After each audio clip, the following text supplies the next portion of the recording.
Bagi kalian yang baru masuk ke dunia IT, pasti bingung, apa sih perbedaan programmer dengan developer? Siapakah mereka? Bagaimana tugas mereka?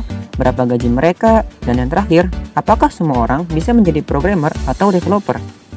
Semua itu akan kita bahas dengan tuntas di video ini. Oleh karena itu, jangan di-skip nontonnya. Subscribe Anime Developer agar channel ini bisa bermanfaat bagi banyak orang. Oke, langsung saja. Pertama, kita cari tahu dulu apa sih pengertian programmer dan developer. Jadi, menurut Mbah Google, diambil dari situs decoding.com, programmer adalah sebuah jenis profesi atau pekerjaan yang bertujuan untuk membangun sebuah sistem menggunakan bahasa pemrograman. Kalau menurut gua, programmer itu singkatnya orang yang menulis kode. Yaps, kode pemrograman yang sesuai dengan bahasa pemrograman yang sedang digunakannya. Setelah itu, developer. Developer adalah pekerjaan yang berada satu tingkat di atas programmer. Nah, kira-kira kenapa ya bisa satu tingkat di atas programmer? Jawabannya singkat, yaitu developer lebih berpengalaman dibanding programmer. Sehingga developer mampu merancang, membangun, dan mengembangkan sistem aplikasi. Jadi, perbedaannya, menurut definisi, programmer adalah orang yang menulis kode, sedangkan programmer adalah perancang, pembangun, pengembang, dan juga penulis kode suatu aplikasi. Dah, itu aja, titik. Kedua, bagaimana tugas programmer dan developer? Pasti kalian sudah bisa membayangkan dari definisi programmer dan developer yang diberikan tadi. Tapi, karena kita akan mengupas tuntas, gua jelasin lebih detailnya lagi. Tugas-tugas programmer. 1. Menulis kode pemrograman. Nah, ini tugas utama dari programmer, menulis kode pemrograman sesuai dengan desain atau instruksi yang diberikan. Biasanya setiap programmer memiliki satu bahasa pemrograman yang sangat dikuasainya, sesuai bidangnya masing-masing. Contoh, jika ia seorang programmer website, maka bahasa pemrograman yang dikuasainya biasanya PHP dan juga JavaScript. 2. Memperbaiki bug. Bug adalah suatu error atau kerusakan pada sistem, sehingga sistem atau software tidak berjalan dengan benar. Contoh bug itu gimana sih? Pasti kalian pernah bermain games Mobile Legends. Saat kalian ingin bermain klasik dan mengklik tombol klasik, tetapi saat di game malah menjadi ranked. Hah, kok bisa? Aneh kan? Yap, seperti itulah bug. Aplikasinya berjalan tapi aneh, nggak bener, nggak berjalan dengan baik. Contohnya lagi, WhatsApp setelah update terkadang tidak bisa mengirim pesan. Nih buktinya, gue kirim pesan tapi nggak bisa, padahal kuota gue ada. Nah, dari sini kalian udah paham kan apa itu arti bug?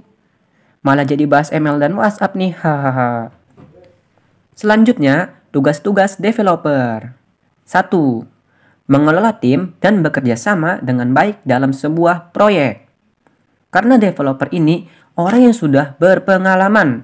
Tak heran kalau ia harus bisa mengelola tim dan bekerja sama dengan baik. Contohnya, kalau dia seorang web developer, maka ia harus bisa mengelola timnya sesuai dengan bagian masing-masing. Biasanya seorang web developer mengelola proyek mulai dari desain, database, front-end, dan juga back-end. 2. Selalu belajar teknologi terbaru. Nah, di sini seorang developer dituntut untuk mengikuti perkembangan zaman. Developer selalu mempelajari berbagai hal, seperti bahasa pemrograman, framework, dan fitur-fitur lainnya yang sedang tren ataupun mendapatkan update. Contohnya, framework Bootstrap.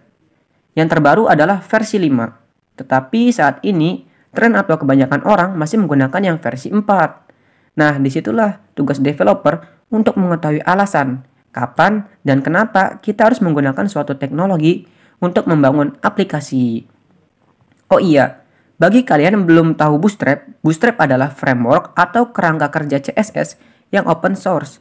Intinya, Bootstrap salah satu teknologi untuk mempermudah dan mempercepat dalam pembuatan website kita. 3. Berapa gaji programmer dan developer? Pertama, kita bahas programmer dulu. Setelah gua lihat dari berbagai macam situs, gaji programmer dimulai dari 4 juta hingga 10 juta ke atas. Lalu apa sih yang membuat gaji programmer berbeda-beda? 1. Perusahaannya. 2. Pengalamannya. Dan yang ketiga, skill yang dimilikinya. Semakin besar perusahaan, lamanya pengalaman, dan tingginya skill yang dimiliki, inilah yang membedakan harga gaji programmer di Indonesia. Kedua, gaji developer. Nih, beberapa gambar gaji dari profesi developer. Sebenarnya nggak jauh-jauh amat kan dari programmer? Hanya saja setahu gua ya, kalau kalian udah expert banget di bidang ini, bisa di atas 20 juta loh per bulan. Gimana? Excited banget kan? Apakah kalian tertarik untuk menjadi programmer atau developer? Tulis di kolom komentar ya guys. 4. Apakah semua orang bisa menjadi programmer atau developer? Menurut gua bisa banget. Karena dunia programmer dan developer itu luas banget. Pasti semua orang bisa, asalkan memang bersungguh-sungguh. Tapi, ada tapinya nih ya.